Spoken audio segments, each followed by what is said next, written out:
Hello everyone, আশা করি সবাই অনেক ভালো আছো। তোমরা যারা জাহাঙ্গীরনগর বিশ্ববিদ্যালয়ে বি ইউনিটের প্রিপারেশন নিতেছো, এই ভিডিওতে আমি তোমাদের সাথে বি ইউনিটের জন্য কমপ্লিট একটা গাইডলাইন এবং কিছু সিক্রেট হ্যাক্স শেয়ার করব। এবং এই গাইডলাইন এবং হ্যাক্স গুলো যদি তুমি মেনটেন করে প্রিপারেশন নিতে পারো, তাহলে তুমি বি ইউনিটে অবশ্যই একটা টপ রেজাল্ট হোল্ড করতে পারবে। তোমরা জানো যে বি ইউনিটে আমার মেরিট পজিশন ছিল 6, এবং আমি ইকোনমিক্স ডিপার্টমেন্টে পড়তেছি। এবং বিগত কয়েকটা বছর আমাদের ব্যাচ থেকেই স্টুডেন্ট গুলা বি ইউনিটের তোমার টপ টপ যে সাবজেক্ট গুলো রয়েছে, যেমন তোমার ল, ইকোনমিক্স, পাবলিক অ্যাডমিনিস্ট্রেশন, ইউআরপি এবং অ্যানথ্রোপোলজি, জিওগ্রাফি, প্রত্যেকটা ডিপার্টমেন্টে তোমার ব্যাচ ওয়াইজ একজন দুজন করে না, তিন চারজন করে এক একটা ডিপার্টমেন্ট স্টুডেন্ট চান্স পাচ্ছে। তো সেই আঙ্গিকে তোমাদেরকে এই ভিডিওতে আমি কমপ্লিট একটা গাইডলাইন দেওয়ার চেষ্টা করবো। আশা করি সবাই ভিডিওটা দেখে উপকৃত হবা। শুরুতেই দেখো যে বি ইউনিটে তোমার কোন কোন ডিপার্টমেন্ট গুলো রয়েছে।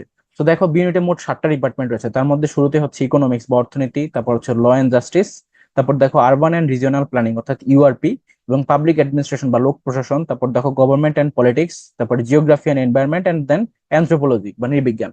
তো এই 7টা সাবজেক্টে তোমার ভর্তি হওয়ার সুযোগ থাকতেছে বি ইউনিটে।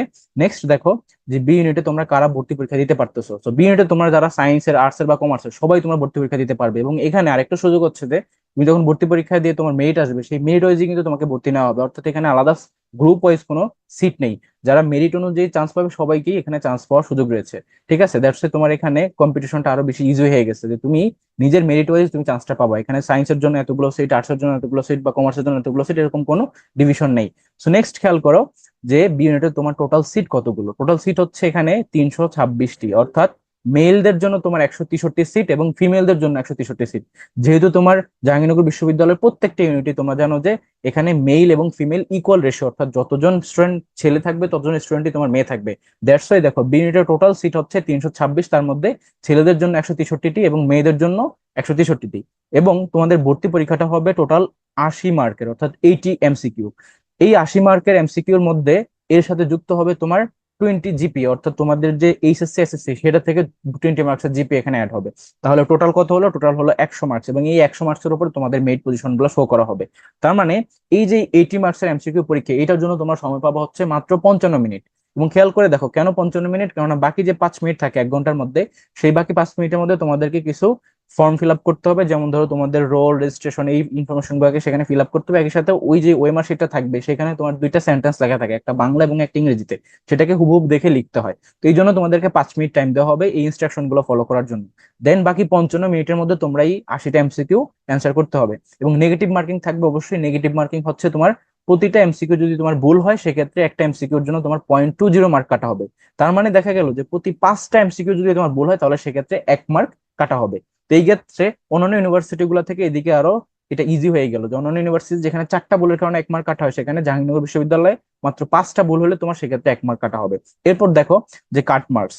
কাট মার্কসটা ইউজুয়ালি তোমার বি ইউনিটের ক্ষেত্রে 60 থেকে 62 এই ধরনের হয়ে থাকে। এবং এই যে 60 থেকে 62, এটা হচ্ছে টোটাল এই 100 মার্কসের মধ্যে হিসাবটা করা। একটু খেয়াল করে দেখো, যেটা হচ্ছে টোটাল 100 মার্কসের মধ্যে এখানে দেওয়া। তো যদি আমরা এখান থেকে 20 মার্কস মাইনাস করি, সে ফর এক্সাম্পল জিপি এর মার্কটা যদি আমরা এখান থেকে কমিয়ে নেই, তাহলে তোমার মার্কটা অ্যাকচুয়ালি কত থাকে? মার্কটা থাকে 40 to 42। তার মানে তুমি এই অ্যাডমিশনের পরীক্ষায় 80-র মধ্যে 40 বা 42 এই ধরনের একটা মার্ক যদি এনশিওর করতে পারো, তাহলে তুমি একটা সাবজেক্ট পেয়ে যাচ্ছ। তার মানে কি দেখা গেল যে 50% মার্ক যদি তুমি পাচ্ছ, তাহলে তোমার চান্সটা হয়ে যাচ্ছে, কেননা বি ইউনিটের কোশ্চেন কিন্তু খুবই স্ট্যান্ডার্ড হয়। তো এটা হচ্ছে একটা বিষয়। নেক্সট দেখো যে বি ইউনিটের তোমার মার্ক ডিস্ট্রিবিউশনটা কিরকম। সো এখানে তোমাদেরকে টোটাল 5টা সাবজেক্ট থেকে প্রশ্ন করা হয়। তার মধ্যে দেখো বাংলা থেকে তোমাদেরকে কোশ্চেন করা হবে 20 মার্কের। এবং this is very much important, কারণ এখানে বাংলার মধ্যে তোমাদেরকে খুবই স্ট্যান্ডার্ড লেভেলের কোশ্চেন করা হবে। একটু পরে আমি এক্সপ্লেন করবো যে কোন কোন জায়গাগুলো থেকে এখানে কোশ্চেন গুলো করা হয়। তারপর দেখো ইংলিশ থেকে তোমাদেরকে 20 মার্কসের কোশ্চেন দেওয়া হবে বা 20 মার্কের প্রশ্ন দেওয়া হবে। জেনারেল ম্যাথ, সাধারণ গণিত, এখান থেকে তোমাদের 20 মার্কের প্রশ্ন থাকবে। তারপরে দেখো সাধারণ জ্ঞান বা জেনারেল নলেজ, এখান থেকে থাকবে 15 মার্কস। এবং লজিক্যাল অ্যানালাইসিস বা আইকিউ থেকে তোমাদের 5 মার্কের প্রশ্ন দেওয়া হবে। তার মানে দেখো সাম আপ করলে দেখি আমরা বাংলা, ইংরেজি এবং ম্যাথে হচ্ছে 20 20 20 করে 60 মার্কস, এবং জেনারেল নলেজে 15, এবং হচ্ছে তোমার আইকিউতে 5, তার মানে এখানে 20। তার মানে এই যে টোটাল 80 মার্কসের তোমাদের ভর্তি পরীক্ষাটা হবে। তো এখানে একটা বিষয় আমি বলে রাখছি, সেটা হচ্ছে তোমরা দেখো বাংলা, ইংরেজি এবং ম্যাথ প্রত্যেকটা সাবজেক্টই কিন্তু ইকুয়াল ডিস্ট্রিবিউশন। তার মানে প্রত্যেকটা সাবজেক্টের জন্য তোমাদেরকে ওয়েল প্রিপেয়ার্ড হতে হবে, এবং এখানে কোশ্চেন কিন্তু খুবই খুবই স্ট্যান্ডার্ড। ঠিক আছে। তারপর জিকে এবং আইকিউর ক্ষেত্রে একটা জিনিস দেখা যায় যে তোমার অনেক সময় জিকে তোমার 15টার বদলে কিছু কয়েকটা কোশ্চেন কমিয়ে দিয়ে সেই মার্কটা আইকিউর মধ্যে ঢুকে যায়। অনেক সময় আইকিউ 5টার বদলে 7-8টাও চলে আসে। তো এটা হইতে পারে, এই জন্য বলবো যে তোমরা আইকিউটাকে নেগলেক্ট করার সুযোগ নেই। যদিও এখানে মার্ক ডিস্ট্রিবিউশনে 5 মার্ক দেওয়া আছে, বাট স্টিল এখানে অনেক সময় মার্ক বেশি আসে বা পরীক্ষা এমসিকিউ বেশি থাকে আইকিউর উপরে, সেখানে জেনারেল নলেজটা কমে যায়। তো এই বিষয়টা তোমরা মাথায় রাখবা। নেক্সট দেখো যে এই বি ইউনিটে তোমরা ভালো করার জন্য কোন কোন হ্যাক্স গুলো জানা জরুরি, বা কোন কোন জিনিসগুলোকে ফলো করে তোমাদের প্রিপারেশনটা নেওয়া উচিত অ্যাকচুয়ালি। তো এখানে শুরুতেই যে বিষয়টা সেটা হচ্ছে তোমাদেরকে জাহাঙ্গীরনগর বিশ্ববিদ্যালয়ে ডিপ কোশ্চেন করা হয়, অর্থাৎ খুবই অ্যাডভান্স লেভেলে গিয়ে কোশ্চেন করা হয়। তুমি একটা যে কোনো টপিক পড়তেছো, তুমি সেটার ইনডেপথ গিয়ে ডিটেলসে পড়তে হবে। সে ফর এক্সাম্পল ধরো তুমি আজকে একটা জিকে টপিক পড়তেছো, সেটা শুধু একটা বই থেকে ইনফরমেশন গুলো পড়লো তাহলে কিন্তু হবে না। তোমাকে অবশ্যই উচিত হবে যে একটা স্ট্যান্ডার্ড বইয়ের পাশাপাশি গুগল থেকে ওই ইনফরমেশন সম্পর্কে একটু কিছু সার্চ করা, উইকিপিডিয়া থেকে ইনফরমেশন নেওয়া, বা এছাড়া অন্যান্য যে সকল রেফারেন্স জিনিসগুলো আছে সেগুলো থেকে তোমাকে একটু কালেক্ট করে জিনিসগুলো পড়ে নেওয়া, মানে একটু ডিপ লেভেলে গিয়ে তোমাদের সেটা সম্পর্কে আইডিয়া রাখা, যে কোনো টপিকই হোক না কেন। তো এইটা হচ্ছে একটা বিষয়। তোমাদের বাংলা, ইংরেজি, জিকে, ম্যাথ এবং আইকিউ, এই পাঁচটা সাবজেক্টের জন্য বলবো যে তোমরা অ্যাডভান্স লেভেলের একটা প্রিপারেশন রাখতে হবে বি ইউনিটে ভালো করার জন্য, বা জাহাঙ্গীরনগরের প্রিপেয়ারটাকে ফুললি নেওয়ার জন্য। এবং নেক্সট দেখো, এখানে তোমার ইংলিশের প্যাসেজ থেকে প্রশ্ন করা হয়। তো ইংলিশের যখন প্রশ্ন করা হবে সেখানে 20 মার্কের মধ্যে প্যাসেজ থাকবে হচ্ছে তোমার 5 মার্কের। এবং এট এ টাইম দেখা গেছে গত বছর বা তার আগের বছর কয়েকবার দেখা গেছে যে এছাড়াও তোমার গ্রামাটিক্যাল কোশ্চেনের মধ্যে অনেক সময় প্যাসেজ আকারে কোশ্চেন দিয়ে দেয়, ভোকাবুলারির জন্য সেখানে প্যাসেজ আকারে কোশ্চেন দিয়ে দেয়। তার মানে হলো প্যাসেজ সলভিং করার জন্য তোমাদেরকে যে অ্যাবিলিটিটা, কিভাবে তোমার টেকনিক ইউজ করে তোমার প্যাসেজটাকে দ্রুত সলভ করতে হয়, এইগুলো তোমাদেরকে জানতে হবে। কারণ বি ইউনিটের সবচেয়ে বড় একটা প্রবলেম হচ্ছে টাইম ম্যানেজমেন্ট করা। 5টা সাবজেক্ট থেকে তোমাদেরকে প্রশ্ন করা হবে, তুমি টাইমিং নিয়ে খুবই একটা হিমশিম খেয়ে যাবা। এই জন্য বলবো যে প্যাসেজ সলভিং এর জন্য আলাদা করে একটা স্ট্র্যাটেজি সেট করে নিবা, যেটার উপর আমি অলরেডি একটা ভিডিও তৈরি করছি, তোমরা চাইলে সেটার লিঙ্ক আমি কমেন্ট বক্সে তোমাদেরকে শেয়ার করে দিব। নেক্সট দেখো, যে গ্রামার অ্যান্ড লিটারেচার, অর্থাৎ এই যে জাহাঙ্গীরনগর বিশ্ববিদ্যালয়ের বি ইউনিটে তোমার বাংলা এবং ইংরেজি উভয় জায়গাতেই তোমার লিটারেচার থেকে কোশ্চেন আসে। বাংলাতে তোমার প্রাচীন যুগ, মধ্যযুগ এবং আধুনিক যুগ। সো প্রাচীন যুগের মধ্যে চর্যাপদের ইন ডিটেলসে তোমাদেরকে পড়তে হবে, ঠিক আছে। ইন ডেপথ এমন এমন কোশ্চেন আসে যে কোশ্চেন গুলো অন্যান্য চাকরির পরীক্ষাতে এরকম আসে না। এরকম কোশ্চেনও কিন্তু গত কয়েকটা বছর আসছে, মানে খুবই ডিপ লেভেলের কোশ্চেন আসছে। তোমরা যদি ওই যে কিছু ছোট ছোট বই থাকে না যেখানে লিটারেচারের চর্যাপদ, প্রাচীন নিদর্শন, কোনটি চর্যাপদ, কে কয়জন লিখছে, তো এই এতটুকু পড়লে কিন্তু হবে না, তোমাকে একটু ইনডেপথ পড়তে হবে। যেখানে কার পেশা কি ছিল, কে কতটা লিখছে, তারপর এটা কোথায় পাওয়া গেছে, এটার হিস্ট্রিটা কি, এটা কেন এতটা প্রমিনেন্ট, এই সবকিছু সম্পর্কে কিন্তু ইনডেপথ ডিটেলসে জানতে হবে। কেননা তাহলে কিন্তু তুমি কমন পাবা এখানে। তারপর দেখো, তোমার মধ্যযুগের মধ্যে যে সকল ইয়ে আছে, যেমন তোমার যদি বলি শ্রীকৃষ্ণ কীর্তন, বা তোমার এই যে আরাকান রাজসভার ভিতরে যে সকল সাহিত্য গাথাগুলা, তো এগুলো সম্পর্কে কিন্তু জানতে হবে, ঠিক আছে। অন্ধকার যুগের পিরিয়ডের সময় যে সকল সাহিত্যকর্ম আছে এগুলো থেকেও কিন্তু কোশ্চেন আসছে।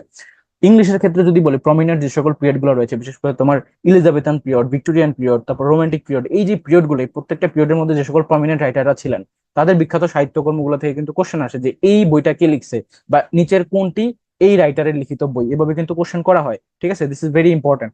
তারপর দেখো, এই লিটারেচারটা গেল যে তুমি বাংলা এবং ইংরেজি দুইটারই লিটারেচার পার্টের উপর ইম্পর্টেন্স দিতে হবে, ইংলিশ লিটারেচার এবং বাংলা সাহিত্য দুইটাই। তারপর দেখো, জিকে কিন্তু খুবই স্ট্যান্ডার্ড লেভেলে কোশ্চেন করা হয়, অর্থাৎ তুমি এখানে নর্মাল জিকের পাশাপাশি, তুমি তো নর্মাল জিকের জন্য একটা বই পড়বাই, স্ট্যান্ডার্ড বই, সেটার পাশাপাশি অবশ্যই যে এখানে যে সাবজেক্ট গুলো রয়েছে, বিশেষ করে তোমার ইকোনমিক্স রয়েছে, তারপর তোমার ল রয়েছে, তারপর তোমার পাবলিক অ্যাডমিনিস্ট্রেশন রয়েছে, তারপর তোমার এই যে অ্যানথ্রোপোলজি রয়েছে, তারপর তোমার দেখো ইউআরপি রয়েছে, একই সাথে তোমার এই যে গভর্নমেন্ট অ্যান্ড পলিটিক্স, এই সাবজেক্ট গুলো রয়েছে, জিওগ্রাফি রয়েছে। তার মানে তোমাকে এখানে জিওগ্রাফি বা ভূগোল সাবজেক্টের উপর একটা পুরো প্রিপারেশন রাখতে হবে। ইনফ্যাক্ট তোমরা যারা 9-10-এ পড়ছো সেখানে তোমাদের ভূগোল নামে একটা বই ছিল, একটা টেক্সট বুক ছিল, তোমরা ওই বইটার উপর সকল ইনফরমেশন গুলো তোমাদের মাথায় রাখতে হবে। ইকোনমিক্স থেকে অনেক সময় কিছু কোশ্চেন চলে আসে সাবজেক্টিভ থেকে, ইকোনমিক্স এর সাথে রিলেট করে তোমাদের ধরো অর্থনৈতিক সমীক্ষা গুলা, রিসেন্ট ইনফরমেশন গুলা, তারপর ধরো বাজেট সম্পর্কে, A to Z এগুলো সম্পর্কে একটু জিনিস জানতে হবে। ল এর ক্ষেত্রে যদি বলি, কনস্টিটিউশন গুলাকে ভালোভাবে পড়তে হবে, ঠিক আছে। তারপর কখন কোন সালে কোন আইনটা হচ্ছে, জাতিসংঘ সনদ, তারপর মানবাধিকার সনদ, এগুলো কখন কোথায় হয়েছে, এগুলো সম্পর্কে তোমাদেরকে একটু ভালো আইডিয়া রাখতে হবে। তারপর খেয়াল করে দেখো, যদি পাবলিক অ্যাডমিনিস্ট্রেশনের কথা বলি, সেখানে লোক প্রশাসন, তার মানে সেই জায়গাগুলো থেকে একটু ফোকাস করতে হবে। সরকার রাজনীতি আছে, তার মানে বাংলাদেশের সরকার ব্যবস্থা সম্পর্কে জানতে হবে, ঠিক আছে। তারপর ধরো তোমার অ্যানথ্রোপোলজি আছে, যেহেতু নৃবিজ্ঞান, তার মানে মানুষের যে প্রাচীন কালের নিদর্শনগুলো সেগুলো সম্পর্কে একটু জানতে হবে, ঠিক আছে। তারপর দেখো, ম্যাথ এন্ড আইকিউ, এটা আরেকটা ইম্পর্টেন্ট কনসেপ্ট। ম্যাথের ক্ষেত্রে দেখা যায় তোমার এখানে 20 মার্কের কোশ্চেন, এবং এখানে প্রত্যেকটা পার্টকে টাচ করে তারা, পাটিগণিত, বীজগণিত এবং জিওমেট্রি, প্রত্যেকটা পার্ট, আমি আবারও বলতেছি। তো এখানে তোমরা যদি নর্মাল প্রিপারেশন নাও তাহলে কিন্তু হবে না। ধরো গদবাদ্য যে সকল বইগুলো রয়েছে সেখানে দেখা যায় ম্যাথের ধরো একটা টপিক দিয়ে সেটার কয়েকটা টাইপের প্র্যাকটিস করতে দিল, সেটাই হয়ে গেলো, কিন্তু অ্যাকচুয়ালি না। জাহাঙ্গীরনগর ইউনিভার্সিটিতে তোমার ম্যাথে এমন এমন টাইপ থেকে কোশ্চেন গুলো দেয় যেটা হচ্ছে খুবই এক্সেপশনাল। তো ওই এক্সেপশনাল জিনিসগুলো তোমার অনেক সময় বইগুলোতে থাকে না। দ্যাটস ওয়াই তোমাদেরকে বলবো, তুমি যখন একটা টপিক পড়বা, সে ফর এক্সাম্পল তুমি পার্সেন্টেজ পড়ছো, পার্সেন্টেজের যত টাইপের প্রশ্ন হইতে পারে প্রত্যেকটা টাইপের এই জিনিসগুলো তোমাদের শিখে রাখতে হবে, ট্রেডিশনাল এবং শর্টকাট দুইটাই, কারণ শর্টকাটেই তোমাকে এখানে অ্যাপ্লাই করতে হবে অল্প সময়ের মধ্যে সলভ করার জন্য। তাই বলবো যে ম্যাথের মধ্যে যতগুলো কন্টেন্ট আছে, পাটিগণিত, বীজগণিত এবং জিওমেট্রি, সবগুলোই পড়তে হবে। এখানে ত্রিকোণমিতি থেকে পর্যন্ত কোশ্চেন আসে, ঠিক আছে। যে যেমন তোমার একটা গাছে তো ডিগ্রিতে ভেঙে পড়লো, তাহলে ওই ক্ষেত্রে তোমার কতটুকু উচ্চতা, এইরকম কোশ্চেনও তোমার বিউনিটে আসছে। তারপর সূচক লগারিদম, এগুলো থেকে কোশ্চেন আসছে। জিওমেট্রি থেকে কোশ্চেন আসছে, তোমার সামুদ্রিক রম্বস, তারপর ট্রাপিজিয়াম, এগুলো থেকে কোশ্চেন আসছে। পরিমিতির কোশ্চেন আসছে। তারপর তোমার এই যে নর্মাল যেগুলো যেগুলো ইম্পর্টেন্ট, যেমন সুদ, তারপর মুনাফা, শতকরা, তারপর তোমার লাভ ক্ষতি, চৌবাচ্চা, এগুলো থেকে তো আসেই, ট্রেনের অঙ্ক, স্রোতের অঙ্ক, এগুলো থেকে তো আসেই। তো এছাড়াও কিন্তু অন্যান্য যেগুলোকে তোমরা মনে করতে পারো যেগুলো থেকে তো আসবে না, তাহলে এটা পড়বো না, বাট অ্যাকচুয়ালি না, সবগুলো কন্টেন্টের উপরে কিন্তু তোমাদের আইডিয়া রাখতে হবে, ঠিক আছে? তারপর দেখো আইকিউ। সো আইকিউর জন্য নর্মালি তোমাদের প্রিপারেশনটা নেওয়ার জন্য আমি বলবো যে আইকিউর ফুল যতগুলো, যে কোনো একটা বই যদি তোমার কাছে থাকে, তুমি অবশ্যই ফুল কনসেপ্টটা ক্লিয়ার করো। মানে অনেক সময় দেখা যায় আইকিউ 2-3টা টপিক পড়া হয়, বাকিগুলো তোমরা পড়ো না, বাট অ্যাকচুয়ালি না, এখানে কোন টাইপের থেকে কোশ্চেন দিবে এটা তুমি বুঝতে পারতেছো না। দ্যাটস ওয়াই তোমাদের উচিত হচ্ছে আইকিউর যে বইটা তোমার কাছে আছে, যে কোনো বই, কিন্তু ম্যাক্সিমাম বইগুলো একই রকম আইকিউর জন্য, কেননা ওই একই ধরনের কন্টেন্টই একটা আরেকটাকে কপি করে এভাবে লিখা হয় ম্যাক্সিমাম ক্ষেত্রে দেখা যায়। তো ওই যে বইটা থাকবে তোমার কাছে, অবশ্যই সেটা যতগুলো ইন্ডেক্সের কন্টেন্ট আছে সবগুলো যেন তোমার শেখা হয়, যে এইরকম আসলে এইভাবে সলভ করতে হয়, ওইরকম আসলে এইভাবে সলভ করতে হয়, এই একইগুলোর ক্ষেত্রে এই শর্টকাটটা, ওই একইগুলোর ক্ষেত্রে ওরকম একটা শর্টকাট অ্যাপ্লাই করতে হবে। তো এই বিষয়গুলো সম্পর্কে তোমাদেরকে ভালো আইডিয়া রাখতে হবে, মানে কোনোটাই যেন বাদ না যায়। তারপর দেখো, কেননা এখানে একটা বিষয় মাথায় রাখবা, টিচাররা কিন্তু সাইকোলজিক্যালি বুঝে যে স্টুডেন্টরা কোনটাকে বাদ দিতে পারে। আর জাহাঙ্গীরনগরের টিচাররা কিন্তু এই কাজটাই করে, স্টুডেন্টরা যেটাকে বাদ দেয় সেটাই তারা সবার আগে কোশ্চেন দেয়। ধরো অনেক সময় হবে এরকম যে তুমি রিয়েলাইজ করবা যে তুমি একটা কন্টেন্ট পড়তেছো বইয়ের ভিতরে, দেখে মনে হবে যে ধরি এই ইনফরমেশনটা কেন দিছে, এটা থেকে তো কোশ্চেন আসার মতো মনে হয় না, এটা কেন দেওয়া হলো, ঠিক আছে, এটা একটু ইম্পর্টেন্স, আর এটা মনে হয় না জীবনে আসবে। কিন্তু যখন তুমি প্রিভিয়াস ইয়ার কোশ্চেন গুলো সলভ করতে যাবা, সে ফর এক্সাম্পল একটা টপিক পড়লা, টপিকের পরে প্রিভিয়াস ইয়ারের কোশ্চেন থাকে না একটা কন্টেন্টের পরেই, সেখানে সলভ করে দেখবা যে যেই টপিকটার যেই ইনফরমেশনটাকে তুমি অনেক নেগলেক্ট করছো, যেটা তোমার কাছে মনে হচ্ছে এটা আসার মতো না, সেটা কিন্তু জাহাঙ্গীরনগরেরই কোশ্চেন। এই জন্য তোমার ওইখানে ওই বইয়ের ভিতরে ওই ইনফরমেশনটাকে অ্যাড করা হয়েছে। তো দ্যাটস দ্য পয়েন্ট, টিচাররা কিন্তু খুবই চালাক এখানে, খুবই সুপারফিশিয়ালি কোশ্চেন না করে ডিপ লেভেলে কোশ্চেন করে, এবং ট্রাই করে যে এক্সেপশনাল জায়গাগুলো থেকে টাচ করে কোশ্চেন করার জন্য।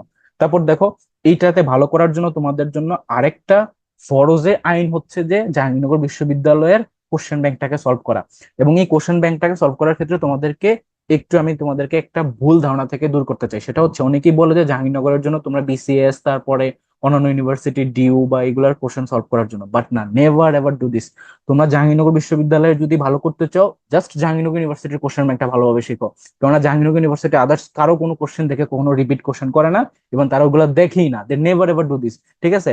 দ্যাটস ওয়াই বলবো যে জাহাঙ্গীরনগরে যদি ভালো করতে চাও, তুমি আজকে বিনিটের প্রিপারেশন নিতেছো, তুমি বিনিটের কোশ্চেন ব্যাংকটাকে পারফেক্টলি শেষ করো। তুমি সিনিটের প্রিপারেশন নিতেছো, তুমি সিনিটের কোশ্চেন ব্যাংকটাকে পারফেক্টলি শেষ করো। ইউনিটের প্রিপারেশন নিতেছো, ইউনিটের কোশ্চেন ব্যাংকটাকে পারফেক্টলি শেষ করো। দ্যাটস দ্য স্ট্র্যাটেজি, ঠিক আছে? নেক্সট আসো, যে কিছু ইনস্ট্রাকশন। তো এই যে আমি তোমাদেরকে গাইডলাইন দিলাম, এবং এই ভিডিও এবং এই যে পিডিএফ গুলো, এছাড়া আমাদের যে কন্টেন্ট গুলো আছে, প্রত্যেকটা কন্টেন্টে কিন্তু আমি এই যে টেলিগ্রাম চ্যানেল দেখতে পাচ্ছ @river37, এইটাতে তুমি সার্চ করে টেলিগ্রামে গিয়ে আমাদের চ্যানেলটা পাবো, সেটা সাবস্ক্রাইব করলে সেখানে দেখবা যে ইনফরমেশন গুলো সাজানো আকারে থাকে। তো দ্যাটস বলবো যে এই চ্যানেলটাকে অবশ্যই তোমরা সাবস্ক্রাইব করবে, সেখানে আমি সিকোয়েন্সিয়ালি তোমাদের জন্য এইভাবে গাইডলাইনমূলক ভিডিওগুলো প্রোভাইড করবো। এছাড়া পিডিএফ বা এছাড়া যে সকল শিটগুলো তোমাদের প্রয়োজন, সেগুলো কিন্তু ফ্রিতে আমি ওখানে আপলোড করবো। এই জন্য টেলিগ্রাম চ্যানেলটা রয়েছে, যে এটাতে তোমরা সাবস্ক্রাইব করবা। জাস্ট টেলিগ্রামে গিয়ে সার্চ বক্সে @রিফাত37 লিখলে দেখবা যে আমার রিফাত মাহমুদ নাম সহ আমাদের যে চ্যানেলটা আছে সেটা চলে আসবে, তুমি সেটাতে সাবস্ক্রাইব করে থাকলে হয়ে যাবে। নেক্সট দেখো, আমাদের একটা ফেসবুক পেজ রয়েছে রিফাত মাহমুদ নামে, তুমি এই পেজটাতেও ফলো করতে পারো, এখানেও কিন্তু আমি প্রত্যেকটা আপডেট শেয়ার করি। এছাড়া রিসেন্ট ইনফরমেশন বা অ্যাডমিশন রিলেটেড, জাহাঙ্গীরনগর বা বিউপি রিলেটেড যত ধরনের ইনফরমেশন গুলো কিন্তু আমি এখানে আপ টু ডেট এখানে ইনফরমেশন গুলো শেয়ার করে থাকি। এবং আমাদের ইউটিউব চ্যানেল হচ্ছে রিফাত মাহমুদ অফিসিয়াল, এটা লিখে তুমি সার্চ করলে আমাদের চ্যানেলটা পেয়ে যাবে, তো সেখান থেকে অবশ্যই আমাদের চ্যানেলটা সাবস্ক্রাইব করবা। নেক্সট দেখো, যে আমাদের যে জেইউএন বিউপি কনফার্ম ব্যাচটা রয়েছে, সেটা সম্পর্কে একটু তোমাদেরকে আমি ডিটেলস বলবো।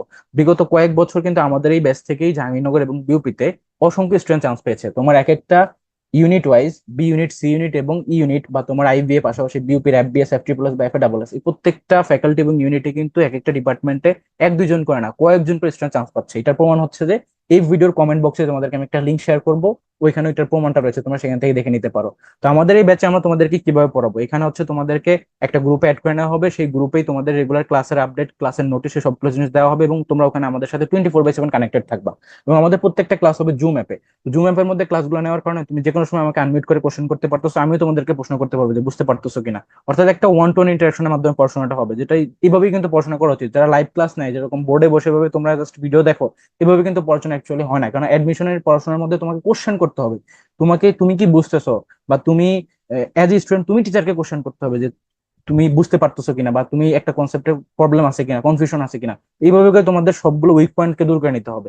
দেন হচ্ছে তোমাদেরকে অবশ্যই রিডিং ম্যাটেরিয়াল শেয়ার করা হবে, প্রতিটা দাগানো বই, PDF sheet, A to Z যা যা প্রয়োজন রয়েছে জাহাঙ্গীরনগর ইউনিভার্সিটি এবং বিউপির জন্য, সবগুলো ম্যাটেরিয়ালস আমরাই তোমাদেরকে প্রোভাইড করবো, রিডিং ম্যাটেরিয়ালস। তারপর দেখো উইকলি টেস্ট নেওয়া হবে, এবং সেটার উপর আবার ইভ্যালুয়েশন হবে, এবং ওটার উপর আবার সলভ ক্লাস থাকবে।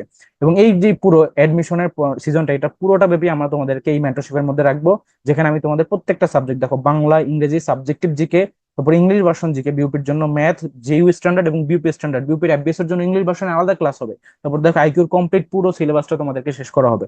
সো এই ব্যাচে তোমরা এনরোল করার জন্য জাস্ট এই যে নাম্বারটা দেখতে পাচ্ছ 01704065720, এই নাম্বারটাতে যোগাযোগ করতে পারো।